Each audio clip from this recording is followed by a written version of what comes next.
Hello friends, Lisa here. I wish we were meeting under better circumstances, but by now we've all been coping and dealing with the news about the overturning of Roe v. Wade, and I am just as devastated as you all. I am very grateful to everyone who commented in the community posts that I made because it does make me feel like I have some solidarity with some of you out there. I really encourage you all to, wherever possible, to find community and solidarity with other women and to speak up and reassert your humanity whenever possible. I mean, we're at this moment in time where our humanity is slipping away.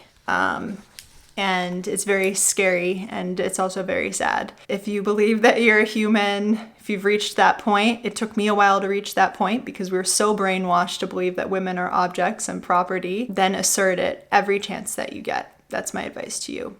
So I jotted down a lot of topics on subtopics about this decision, and the one that I want to focus on in this video is how this decision is not just about sexism, it's not just about misogyny, it's not just about controlling all women's bodies, that there is a specific extra element to this whole thing, which is racism. I say that because the banning of abortion disproportionately negatively impacts Black women. Black women get abortions at 5 times the rate of white women in this country, and their populations are more concentrated in the areas where there are already widespread bans of abortion. So in the South and the Midwest, there are greater populations of Black women, so they are specifically negatively impacted. And I think you can't look at this decision without looking at that element of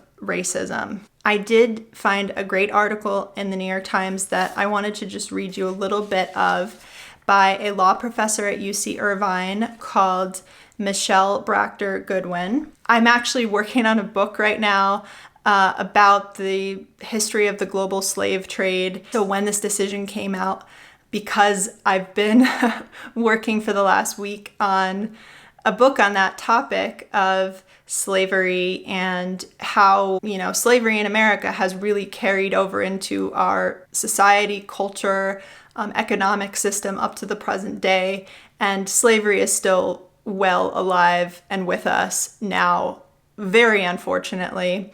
But because I've been working on that, that was the first thing that came to my mind was slavery is still here. And this is just one more example of how the people in power, who are the white hegemony, if you will, feels that they have control over women's bodies, and especially poor women, and especially Black women. So I just want to read you a little bit of this essay because it was really excellent, and I'll put a link to it as well. Black women's sexual subordination and forced pregnancies were foundational to slavery.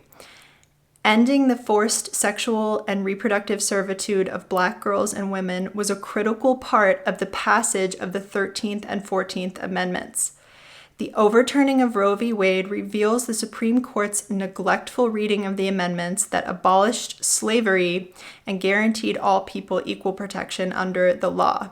It means the erasure of Black women from the Constitution. Mandated, forced, or compulsory pregnancy contravene enumerated rights in the Constitution, namely the 13th Amendment's prohibition against involuntary servitude and protection of bodily autonomy, as well as the 14th Amendment's defense of privacy and freedom. So what is a forced pregnancy if not a removal of your freedom? What is a forced pregnancy if not involuntary servitude? Pregnancy doesn't just happen. It's not like you're growing an aloe plant in the corner of your room that needs to be watered once a week. This is the occupation of your body, and if it's happening against your will, that is a form of slavery. There are people in this country who operate under this mythology that it is natural or divine for certain people to own and subjugate other people. It's shocking to me, and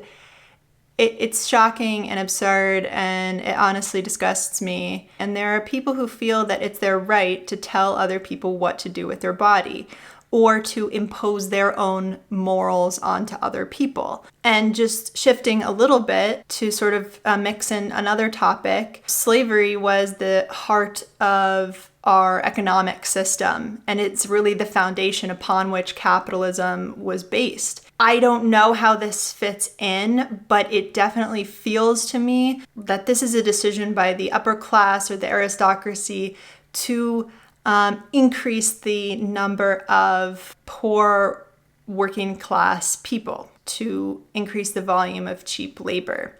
There is actually a labor shortage right now, and the birth rate has declined. And so it might sound cynical or conspiratorial or something like that, but I don't know. I feel like it's something that's worth thinking about. Slavery was about control and racism and people feeling that they had a divine right to own other people, which is gross. But it was also an economic thing, and one has to wonder if there's an economic element to this stuff as well. And of course, there's what I would call Christian greed, or a religious greed of people wanting to impose their morals on other people. So all these things are mixed in, but I just wanted to emphasize that idea to think of this not only in terms of sexism, which of course underlies the whole thing, but to also look at this racist element of the whole thing. I have many more thoughts on this topic, so I don't know, perhaps I'll sit down and do another unscripted short video like this. It takes me a bit to work up the comfort to be able to sit and riff on camera and not script something. But I thank you for taking the time to listen, and I welcome your comments. Look forward to hearing from you guys in the comments. Whatever you have to say on this topic would be great to hear from you. So I will see you next time, and I hope that you're doing well out there. And once again, take every opportunity to reassert your humanity. If you don't do it, no one else will do it for you. And just believe me, now is the time. We have to speak up for ourselves and each other. And I'll see you next time. Take care. Bye.